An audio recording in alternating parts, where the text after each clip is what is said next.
Okay, so it's telling me now that this Hangout on air is live.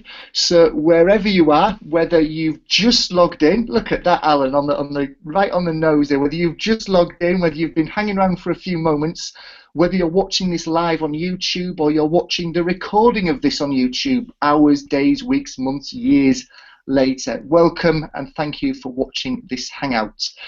Let me give you a little bit of context. For the past 48 hours, almost to the hour, here at HT2, we've been running something of an experiment. We've been running a massive open online course, or MOOC, on the subject of sales training.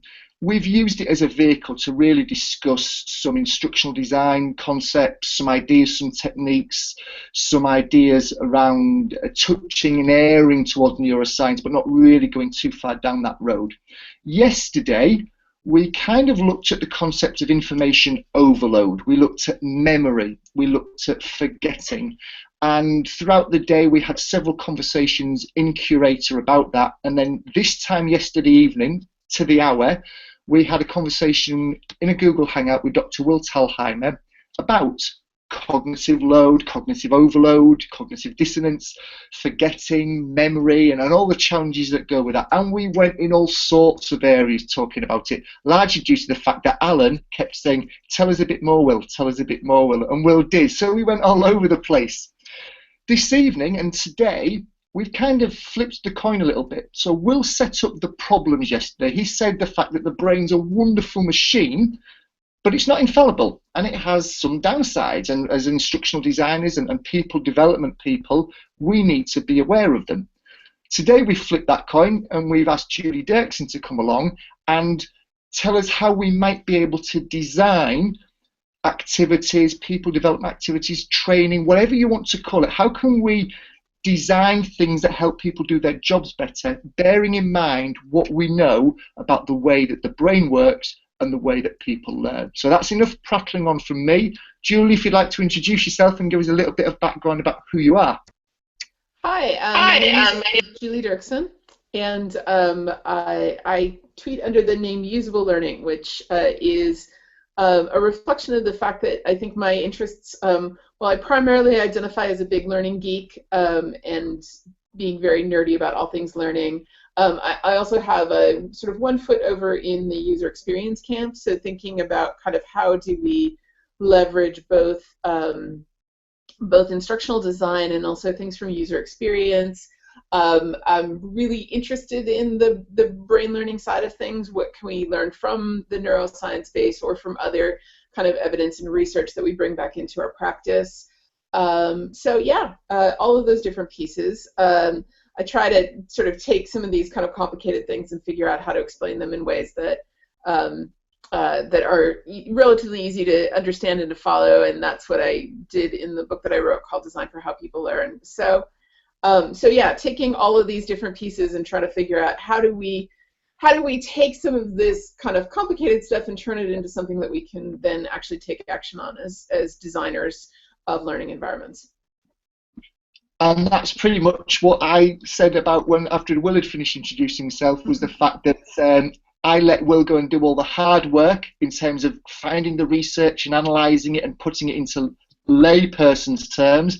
And Julie, I look to people like you to be able to then take all of that and to be able to translate it in, so what can I do with it from layman's terms? So I'm sure on behalf of many people in the LP community, thank you for doing that, Julie. Really appreciate it. There's a few new faces in fact, no, there's just David. Hi, David. Thanks for joining us. You went in yesterday evening's Hangout, but you may have watched the recording since, but just a little bit of an orientation as to where everything is on the screen. There is a chat panel that should be on the right-hand side of your screen. If it's not, if you go to the left-hand side of your screen and move your mouse over there, you should get a menu bar appear, and one of the options is to have a chat bar, and it should then appear on the right-hand side.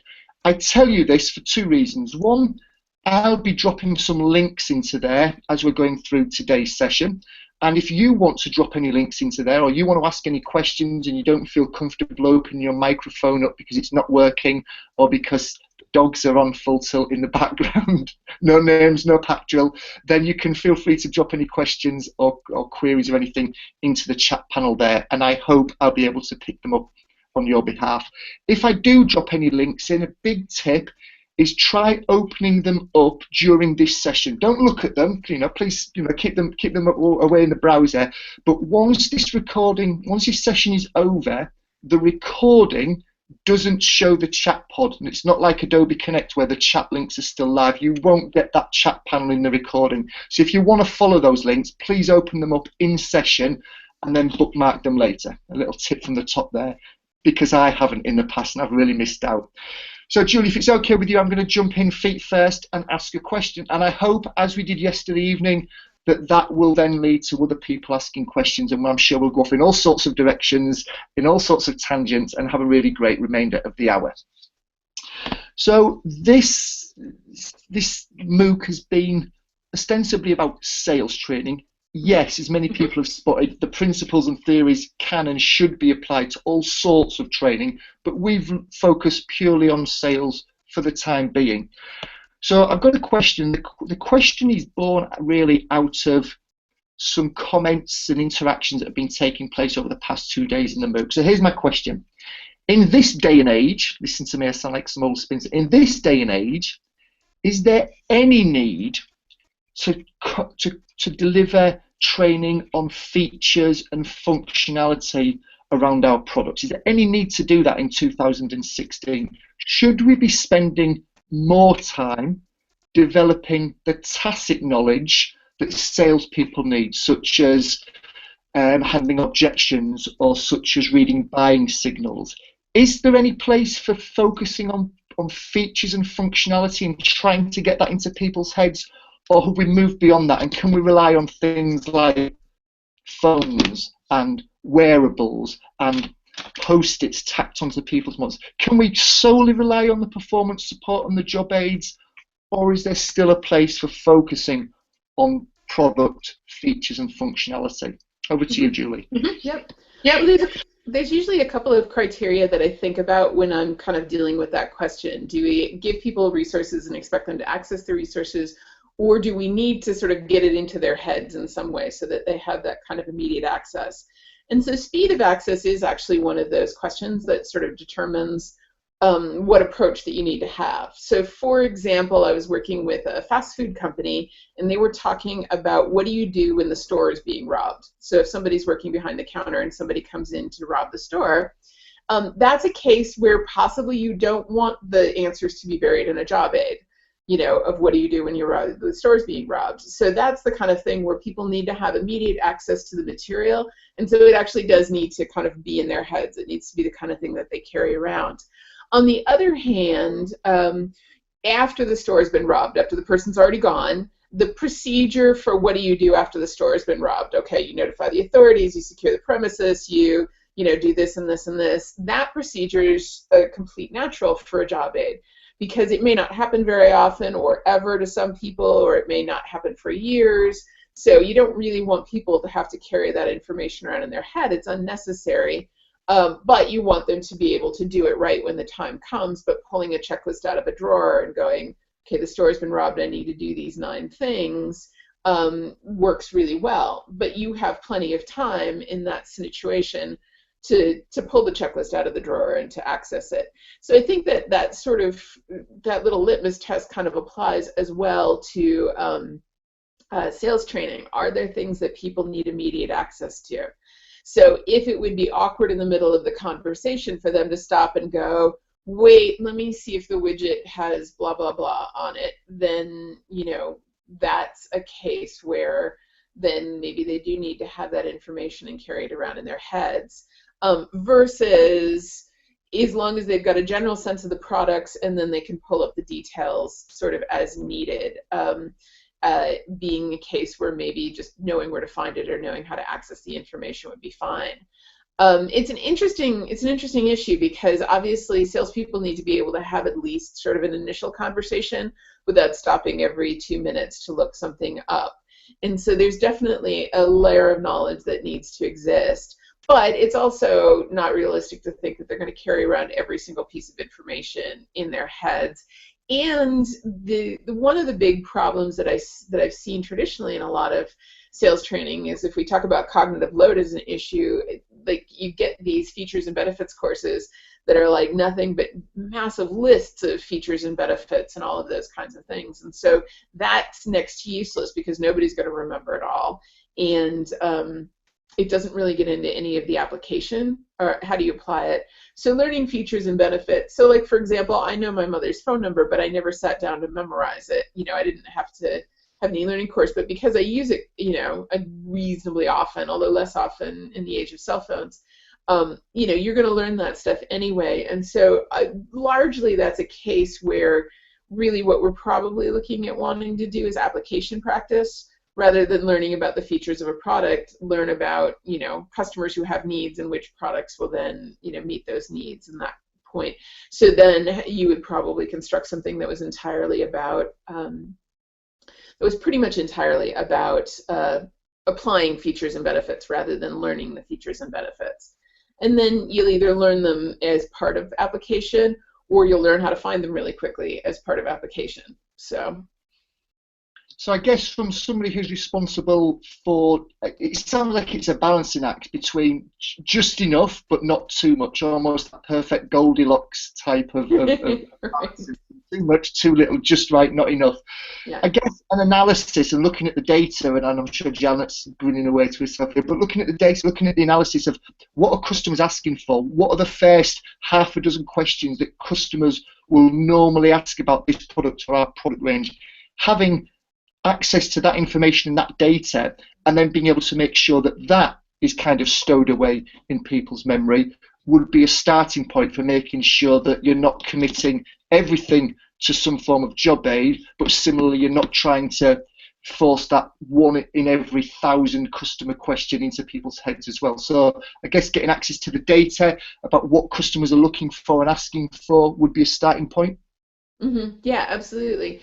And, you know, most of the really good training applications around things that are information heavy or dense that really require that support is training that allows people to practice using the job aids, and that's built into the training course. Because a lot of times you see courses where it's like, well, here's all the information that's in the job aids, and then here's the job aid as a takeaway, as opposed to really looking more at application practice. So we're going to give you the job aids up front, and then we're going to give you situations or scenarios, and you're going to use the job aids to answer those questions. Those are two really different things. One is really, you know, a cognitive load, like heavy information dense delivery module, and the other one's more of how do I take this and apply it? And do I need to know it? Maybe. Or do I need to just be able to find it quickly? Maybe. Yeah. Which ones are which, you know, that's something where situations and scenarios are probably actually really important for helping figure out what do I need to carry around in my head versus what can I just access as needed. The example you just gave there has prompted me and reminded me. I used to work for a private healthcare insurance provider, a global one, but primarily known here in the UK as Bupa. They were launching a new product. The product was similar in lots of respects to everything that they'd done before, but there were one or two, well, there were 5 or 6 areas where it was significantly different, dangerously different.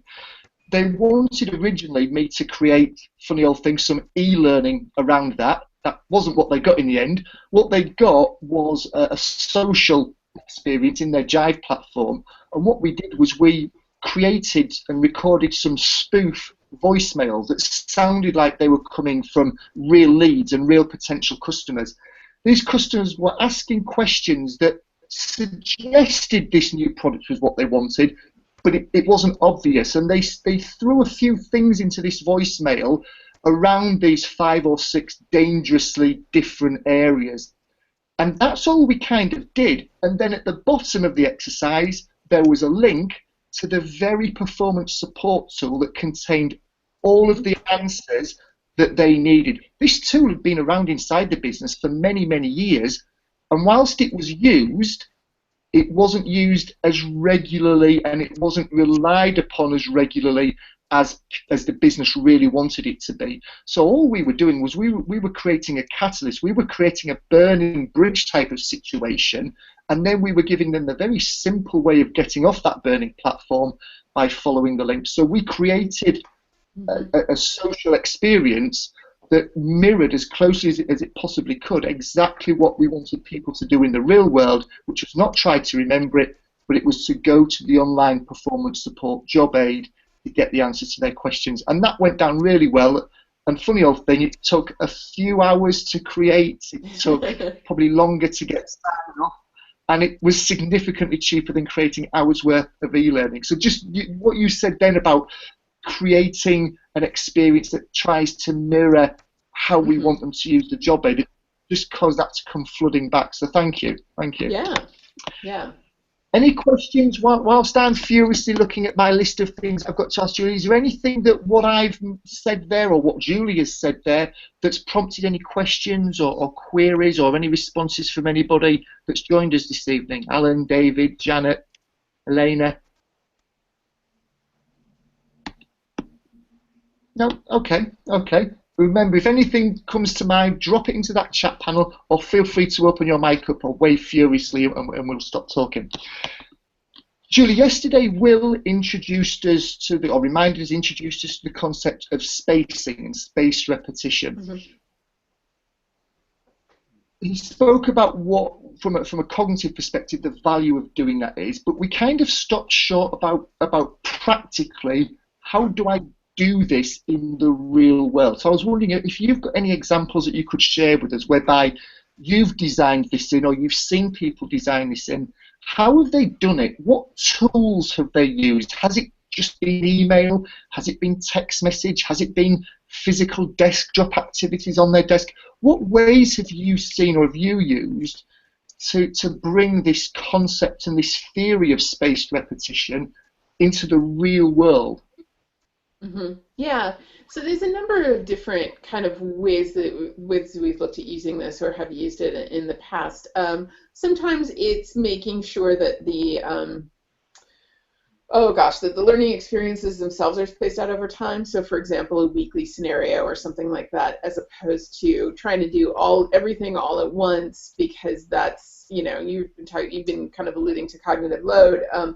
That's an issue from a cognitive load point of view. And so if you have 30 new products that you need to learn as a salesperson, you can sit through all 30 of those, but you're not going to, what you're probably going to remember is a few at the beginning and a few at the end, and then the middle is going to kind of drop out. So at that point, what we might want to do is for example, and I've done this in different formats, have like sort of the weekly little piece on here's 3 products and we'll just focus on that and then kind of spread that information out, and then tie back in kind of previous pieces of it. If you've ever done any language learning, things like the Pimsleur series with the CDs that you can listen to for a language, lesson 1 might be chatting about the weather, and lesson 2 might be shopping, and lesson 3 might be booking a hotel or whatever it is. But what they'll do really nicely is that in lesson 3, you're chatting about the hotel, and you can, then there's a little conversation about asking about the weather, or, making a reference to the weather, or, something like that, so that whatever it is you learned in lesson 1 starts to show up in kind of piecemeal fashion throughout the rest of it. Because if you only learn it once and then you never refer back to it, what probably happens is you start kind of forgetting as soon as you learned it, and it doesn't get reinforced at any point. I've seen a couple of different nice versions of that. Art Cohn has a method that he calls 2+2+2, which is 2 days after a training, he'll ask a couple of factual questions about it. 2 weeks after the training, he'll ask some more kind of comprehension-based questions about it. And then 2 months after the training, they'll ask some application-based questions around it. And so, it's sort of a gradually increasing interval, but yet it still kind of causes you to pull the information back out of long-term memory, re-engage with it, and re-encode the information. And so even little touches of just having kind of gone, oh, right, that's what that was about, and then re-encoding it, and again, doing that over time can be a really nice sort of effective method for doing that. The other part of spacing, or kind of looking at things over time, is we look at sort of skill development, then that becomes a big issue, because I was working with a group that it was a cable provider, so cable TV, internet, cell phones. They had all these things, and they had an enormous amount of product knowledge about each of the areas. This was for the customer service people, but it was customer service people who were also doing sales. So the way that the current training was structured is you'd get a whole day on internet, like all the features, benefits, everything you need to know about internet as a product. Then you get a whole day on cell phones, about cell phones as a product.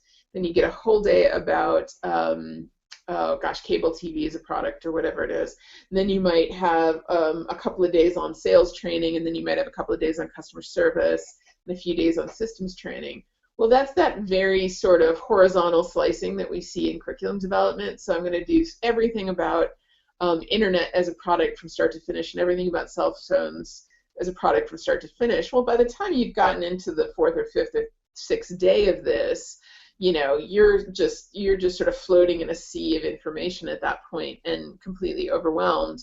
And whatever you learned on the first day is kind of faded into the background, and you're just trying to keep up with the new information that you're getting. And so one of the things we looked at was structuring much more of a kind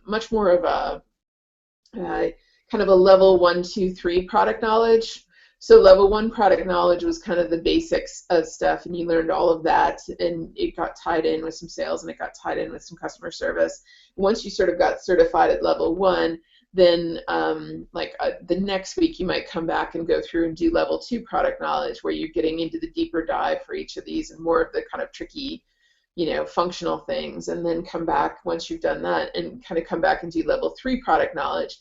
So each time, so you get exposed to the details of internet or cell phone service as a service, and the features and benefits, and how do you deal with customers, and how do you handle problems or requests or any of those kinds of things.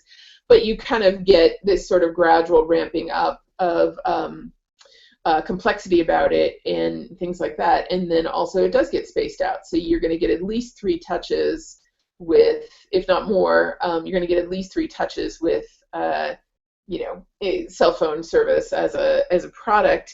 In addition, they would do the class, the way that we structured it, they would do the classes in the morning, and then they would sit with somebody and listen to them take calls in the afternoon. And so then they were also hearing how an experienced person interacted with people around any of these different products, and they would get the opportunity to ask questions between calls, or those kinds of things. And so that meant by the time they were actually ready to go out on the floor, they had probably 6 to 12 different sort of interactions with say cell phone service as a product, the way that they handled it, as opposed to just a single day where you just do the whole thing start to finish. So there's a lot of different ways to think about structuring, kind of spacing things, just so that people get more than one exposure. That's brilliant. Thank you, Julie. Thanks for giving us that sort of the wealth of your experience and what you've seen with people doing around spacing. Are there any questions that anybody in the audience has got about that? Because I know that we spent quite a lot of time on this yesterday evening, from a why should we be doing it, and what does it help to overcome. And there were quite a lot of questions banding around about spacing. And that's been replicated in the MOOC itself. So I'm just wondering if there's anybody that's on the panel this evening wants to look at this in a bit more detail, or take a slightly different perspective to the question that I asked. Alan. Julie, no, I think it was fascinating, and I liked the 2x2x2 element. I guess from a sort of a scientific point of view, any clues as to what works best? Oh, we've got Nick arriving just in time. Hi, Nick. Any insights in terms of either other approaches or nice sort of formulas that you think actually work really well? I know that ART has done some research on the 2+2+2, and they found that's kind of a nice optimized sort of general model for their purposes, because you get an almost immediate 2 days later you get a pretty quick touch point with it, but then it gradually spaces it out over time. A lot of there's some research, it's called, I think, the corrective feedback paradigm or whatever, that looks at reinforcing things. So they did their research with flashcards. So when you're learning something using flashcards, which is kind of a pretty context-free environment, but nonetheless, if you're learning something with flashcards, the tendency is, okay, I got that one wrong, but I'm going to put it on the bottom of the pile. So let's say you've got a pile of 50 cards and you're going through the pile of 50 cards. So the problem with that is if you put it on the bottom of the pile, you don't see it again for 50 cards. And so by then you may or may not remember that you got that one wrong and what the right answer is and things like that. And so when they did their research, they found it was much more effective that if I get this one wrong and I check the right answer, if I put it back 2 cards or 3 cards in the pile so that I see it again fairly quickly, and then I can reinforce the right answer at that point. And then once I've gotten that one right, assuming I do, if you keep getting it wrong, you keep putting it back like 2 cards in the pile until you get correct practice.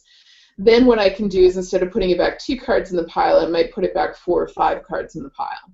And then when it comes back over, if I get it right again, I can put it back 7 or 8 cards in the pile. And so gradually increasing intervals of time, but still verifying that I get it right. If I get it wrong at any of those stages, then I should go back to putting it just 2 cards back in the pile.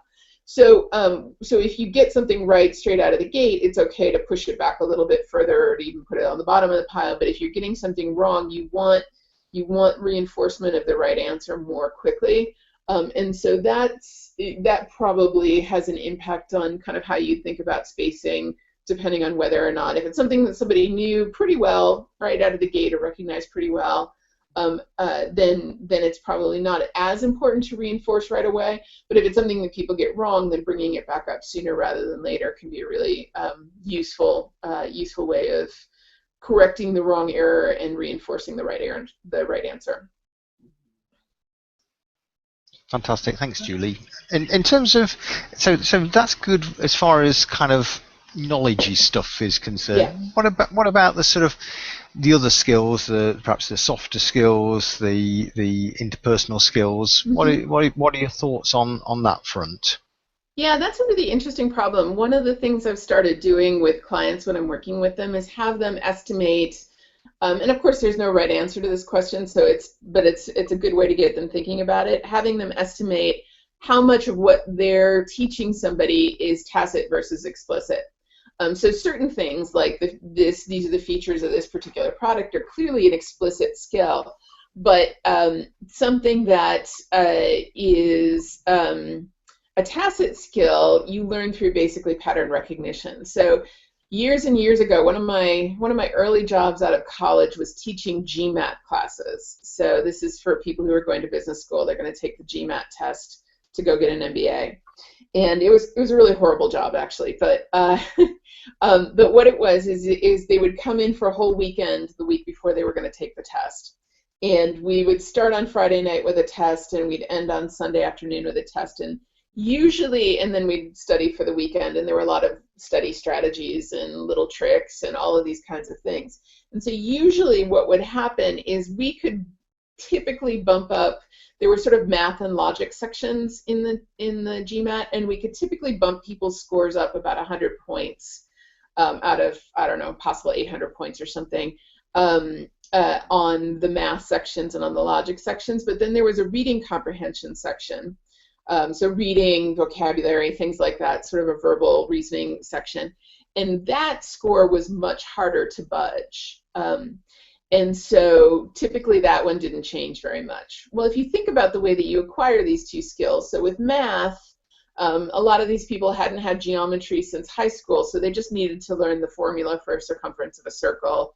Or there were some tricky formats in the math section, so if you just learned how to do the problems or what the format was, that would usually help your score.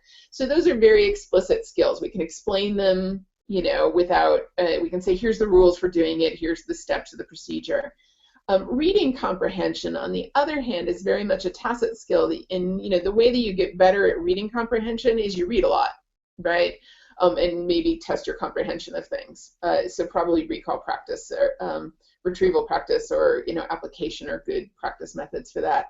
But there's no trick for being good at reading comprehension, or at least not many. There are a couple of little things. But so we're not going to budge that skill over the course of a weekend, because that's a skill that it took people years and years of basically kind of tacit pattern recognition to acquire the ability to read a complicated passage and glean meaning from it and things like that. Well, that has really interesting implications if we start to think about how do we design for both of those things. So if we're designing for explicit skills, that I can explain to you pretty easily, and then you can practice it, and great, you can get pretty good at it. If we're talking about tacit skills, and sales certainly is loaded with tacit skills, what are the signs that a customer might be ready to buy, or how do you respond to customer objections, or how do you build rapport? Well, those are all things we can give you some general guidelines about how to do that, but really getting good at that is the kind of thing that, again, it's like reading comprehension. You've learned it over years and years and years. And so that's a place where you have to start. There's two kind of big things. One is whenever the reason I get customers to kind of, clients to kind of think through what's tacit, what's explicit, is if we put it into the tacit bucket of this is the kind of thing we learn through experience and pattern recognition, then it's really nice, easy segue to talk about the fact that we might have to be doing some kind of experiential learning where they get to practice or they get to role play or they get to do some of those kinds of things. And I can start to have a conversation of, well, how many role plays or how many cases is it going to be before people start to really get the idea around this? And the other part of that is you also can start to set some expectations about how quickly somebody's going to learn to do that. Now, a really experienced salesperson can bring their prior knowledge to bear and maybe pick something up pretty quickly, but maybe a less experienced salesperson is really going to need, a pretty intense amount of practice in order to start to get good at some of those things, and they need to be in scenarios that are, sort of realistic enough that you can do things like really look and see what a customer is doing. Are they fidgeting while you're telling them about the product, or are they paying attention, or are they humoring you, or is it a real, is it real interest, or any of those kinds of things that are, again, that sort of very tacit knowledge kind of stuff that takes a long time to get good at. Julie, it's a fantastic answer. Thank you so much. And thank you for asking it as well, Alan. Much appreciated. While Julie's been talking, just at the beginning of a response, she mentioned about flashcards. So I've just dropped in a couple of links into the chat around a tool called Anki, A-N-K-I.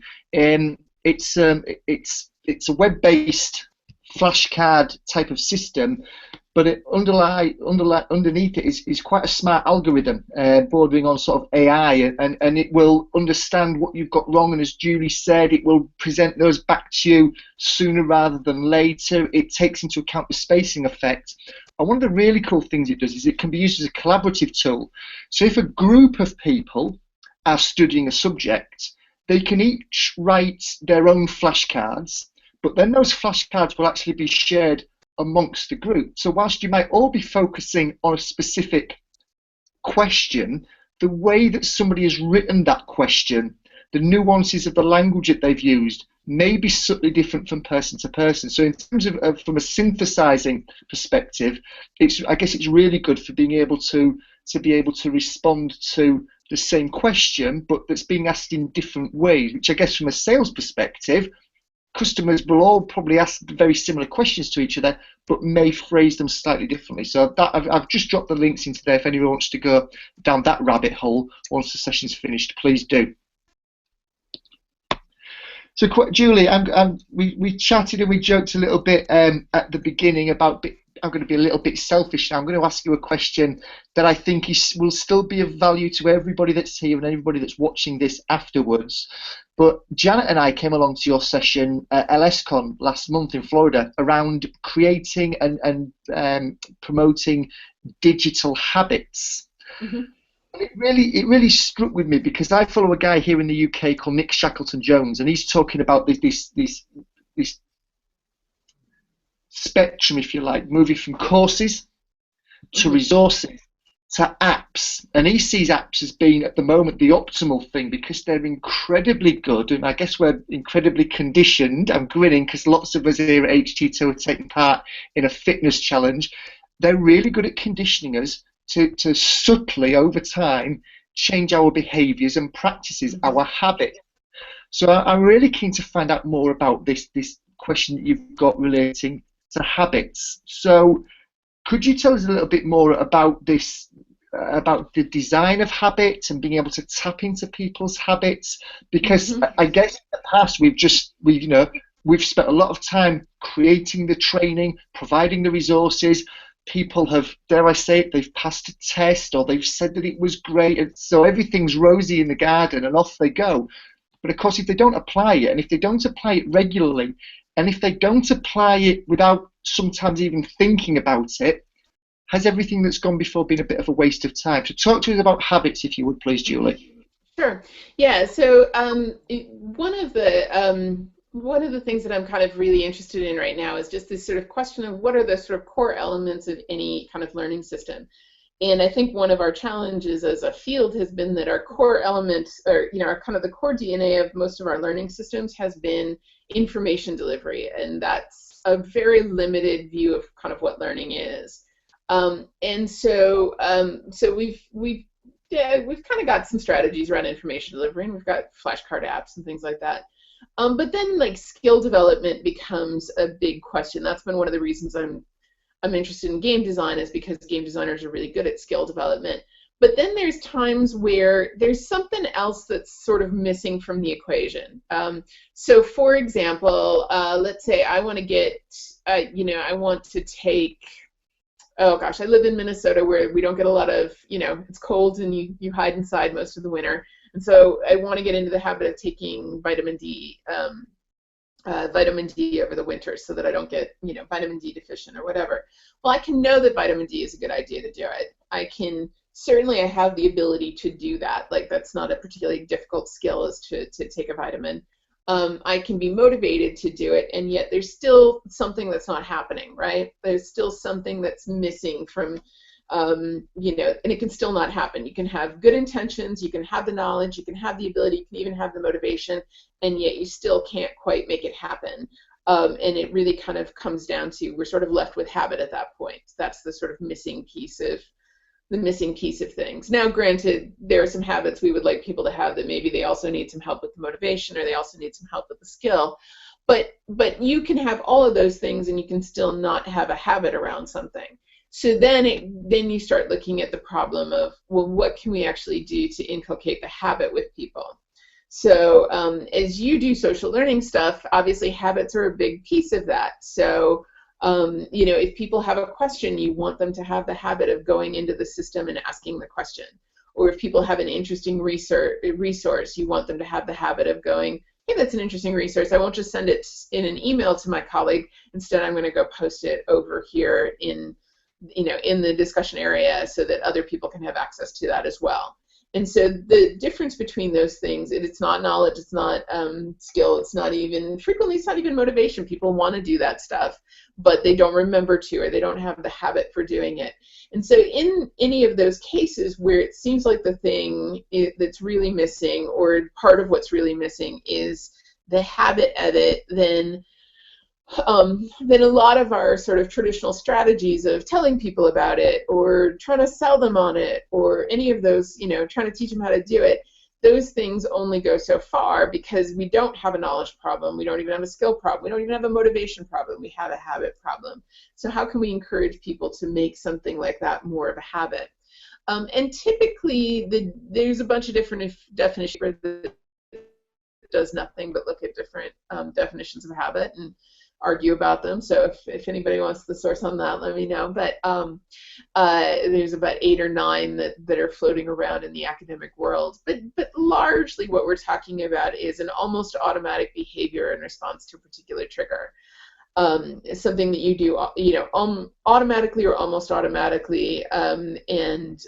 So there's a couple things in that. One is the fact that there's probably a trigger that causes you to respond. So let's say I want a manager to have the habit of giving feedback to their employees. Somebody's trying to really work on being good about doing that on a more regular basis. So you'd want to look for some triggers that say, these would be good times for me to give feedback to employees. So maybe as soon as an employee sends me a status update email, that's a good time for me to give them feedback. Or as soon as after we have a project meeting, that's a good time for me to give somebody feedback, or things like that. So I'm going to look for triggers in my environment that tell me, hey, that's an opportunity, potentially an opportunity for me to give feedback. And within that, I need to decide then what's my response when I see that trigger. So if I see this trigger, I'm going to have this response. So if somebody sends me a product update email, I'm going to stop and I'm going to hit respond right away. That's going to be my response. And I'm going to at least, I'm either going to give them feedback on the thing they said, or if I don't have any particular feedback to give them, I'm just going to say thank you. That's my little script for how I'm going to develop that habit. So when I see this trigger, I'm going to do this behavior. And that's, the term for that is called an implementation intention. And Peter Gollwitzer is the researcher who's done a lot of work on that. And so what you can do is you can sort of set these little scripts up for yourself ahead of time. When this happens, I'm going to do this. And then try to kind of work your way into it. There needs to be some kind of usually reinforcement. So, you know, if your team appreciates the feedback, or if it does seem like the feedback's working, that's going to help you keep doing it. Or if you get some other kind of response, or you get some other kind of reinforcer. In Charles Duhigg's book, The Power of Habit, one of my favorite examples from that book, I think he's a little looser with his definition of habit than what I've seen elsewhere, but one of my favorite examples in the book is he was talking about getting people into the habit of brushing their teeth with toothpaste. So the toothpaste marketing people wanted, obviously, people to buy toothpaste. This is in the 20s or the 30s or something like that. So one of the things that they did is they added in that sort of minty, tingly taste to the toothpaste. It actually doesn't have anything to do with the cleaning properties of the toothpaste. So that kind of minty, tingly taste is actually a slightly acidic thing that sort of actually irritates your gums slightly. It doesn't have any functional purpose, but it gives you that sort of slightly satisfying feeling after you've brushed your teeth that you're like, oh, my mouth's all kind of tingly and clean now. And so that acts as a reinforcement for the behavior, and it, you know, I think the belief is that somehow your mouth is cleaner because it has that tingly feeling, but in actuality it has nothing to do with the cleanliness of the toothpaste, but it does kind of tell you, hey, I did this and it feels sort of satisfying, and so therefore acts as reinforcement for the habit that I've done. So looking at how do you help people identify the triggers, how do you have them identify the behaviors up front that they're going to do in response to the triggers, and then how do you give them some kind of feedback so that when they do the behavior they get some kind of reinforcement around it.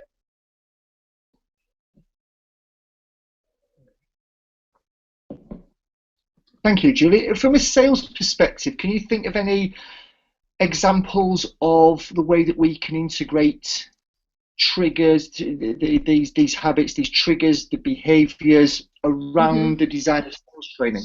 Yeah, we do this somewhat already. I mean, some of this is already built pretty heavily into sales training. So dealing with customer objections, for example, is a case where there's kind of a habit nature to that. So if you look for this trigger, the customer says this thing, here's the response that I'm going to predetermine, and hopefully the reinforcer is, you know, either successfully dealing with a customer objection or, you know, things like that.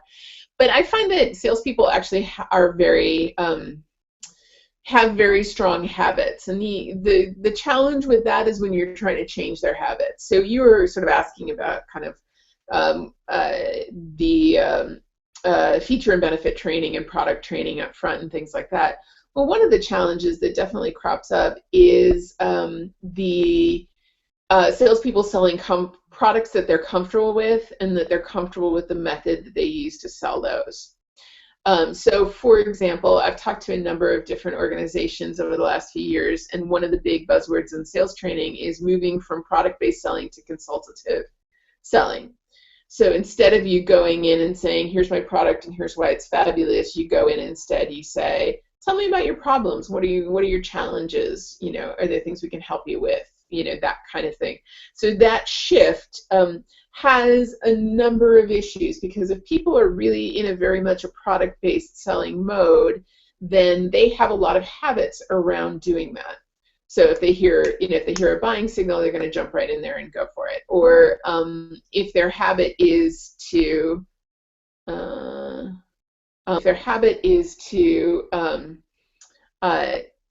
sorry, I was getting a prompt note about the Hangout for something, so throw me out for a minute. But there are a bunch of habits, and I find that salespeople, when I've worked with them in the past, you know, they have their sort of pattern, they have their way of explaining certain things, and it's very automated for them. They could do it in their sleep.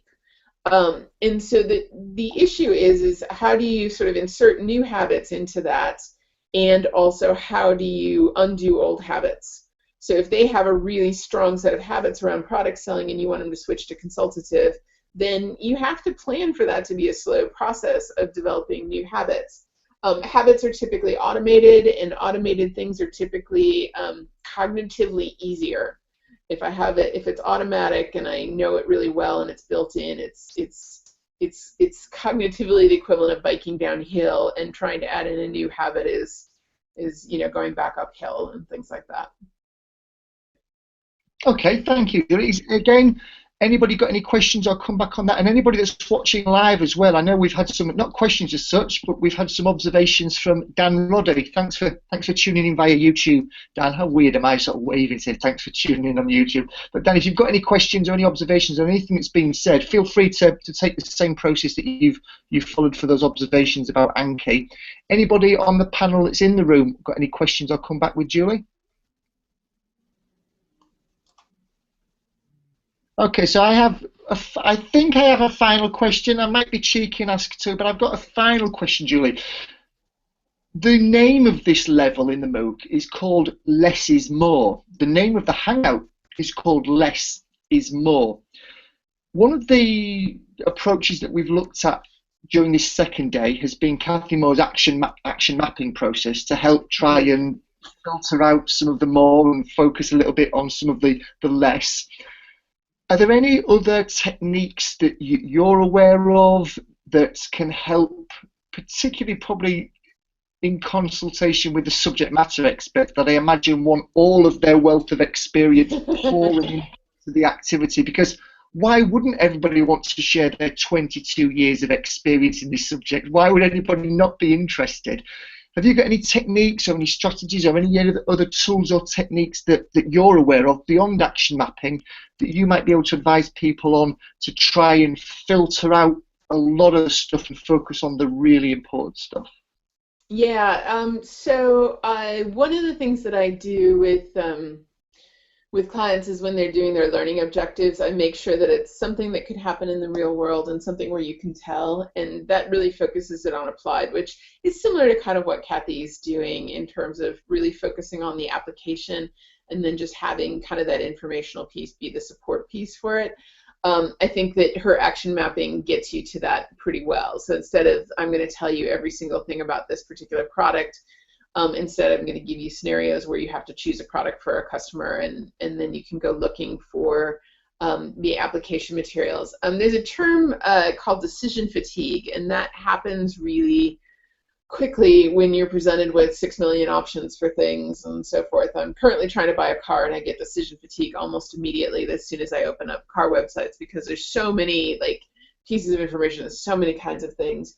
And so one of the things I sort of kind of talked about a little bit before, which is this idea of leveling up, can be really nice, because one of the things that really governs cognitive load is not just how dense the subject matter is, but how much context the learner already has for something.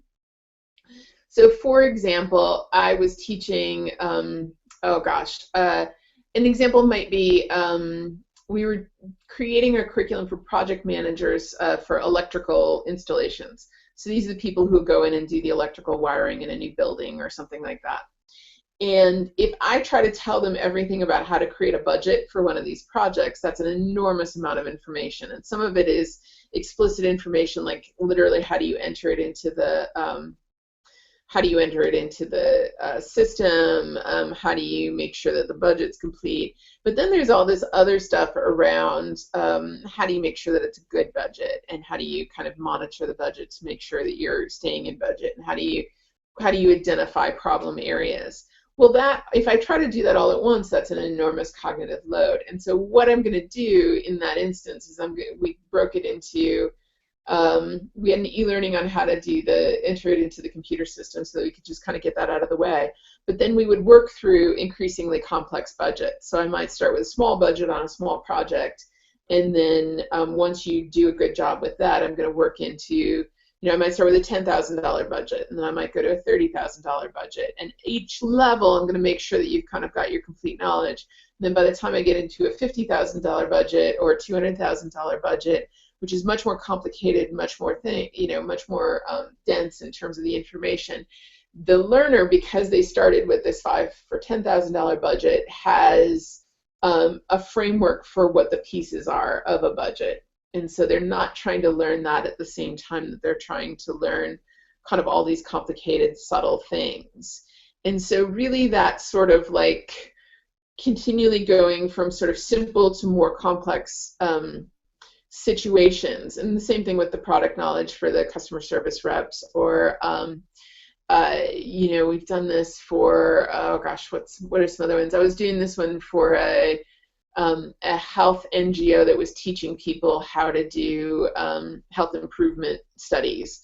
And so we do a really simple study that's more of just a case study, and then we have them practice, then we have them apply it to their own problem. So by the time they're doing complicated things with it, they're at the 4th or 5th exposure to one of these projects from start to finish. So they already have the basics in their head, and so then I'm not expecting them to have to understand it all over again when I get into a more complicated example. So anything that's really dense, having that sort of layering of kind of like a simple example that gets increasingly complex, and then increasingly complex examples, means that then the framework becomes very familiar and very automatic, and then it's the only complexity you're having to deal with is what's different about this new example. Thank you, Julie. Really appreciate you going into the detail that you did with that particular response. Elaine has asked a question in the chat panel, but I think the second question I was going to ask, which is a very similar question to the final question I asked Will yesterday evening, and he laughed at me and ridiculed me and pointed his finger at me. So I'm going to ask the same question again, just for some sake of synchronicity between the two.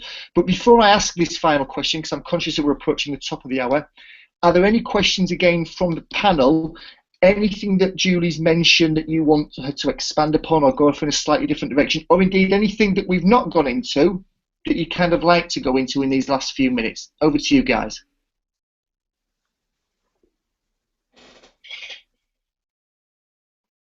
None of those mute buttons are looking at being unclear. Okay, so I'll weigh in with my final question, and of course I'm open to ridicule on it. It might also answer Elena's question, so I'll take the flak for it if it does. I asked Will the question last night that he covered a lot of detail and a lot of different areas, as you have done, thankfully, Julie. If I were to say to you, you've seen a lot of different L&D activities taking place in lots of different areas, in different sectors, using different approaches. Is there one thing that, as an industry, as practitioners, we're getting wrong repeatedly, that if we could get our heads wrapped around it, would significantly raise the bar as to what we do as an industry? What's the common pitfall that you see us falling into time and time and time again? Oh yeah. I have an answer for this one. I think our biggest issue. I'm getting the echo. Is that yours? Okay, thank you. Yeah, I think it was. I think the single biggest issue we have in the industry is we're not getting enough feedback on our own work. And I can pretty regularly ask a whole group of people at a conference how many people have ever watched anybody use their e-learning, and I don't think I've ever gotten above half in terms of the people responding to it. So even something like user testing, using a webinar to watch somebody go through your e-learning course, and we don't have enough data about the efficacy of it. Janet and I have had this conversation any number of times, but one of the big issues that I'm looking at, she's trying to figure out the data problem, which God bless. But I actually, one of my sort of soapbox topics lately has been at least doing qualitative evaluation. So I'm a big fan of like the Brinkerhoff success case model, or something like calling people up 4 or 6 weeks after they take your course. and just having a conversation with them about what worked, what didn't work, what do they remember, what are they, excuse me, what are they using, that kind of thing. We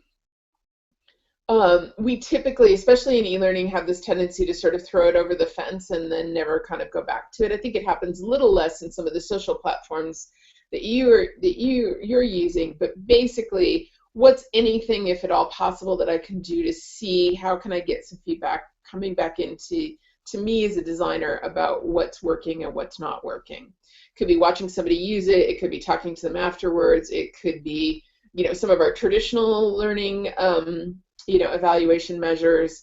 Although I think if we've been talking about Kirkpatrick's levels for 40 plus years or whatever it is, and we're still not really doing level 3 evaluation for behavior change at a useful rate, then maybe we need to look for some other solutions. And like I said, like smaller scale qualitative is I think a good way into that if you lacking access to significant amounts of data or an infrastructure, because a lot of organizations don't collect any kind of metrics about performance, and so that makes it really difficult for us in learning and development to make that happen.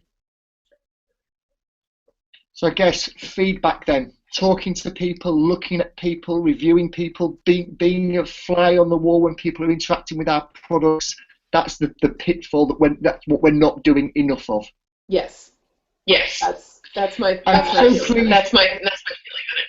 I'm so pleased that you mentioned Brinkerhoff there, because we've recently used it at HT2 for some of the people that went through a MOOC towards the end of last year.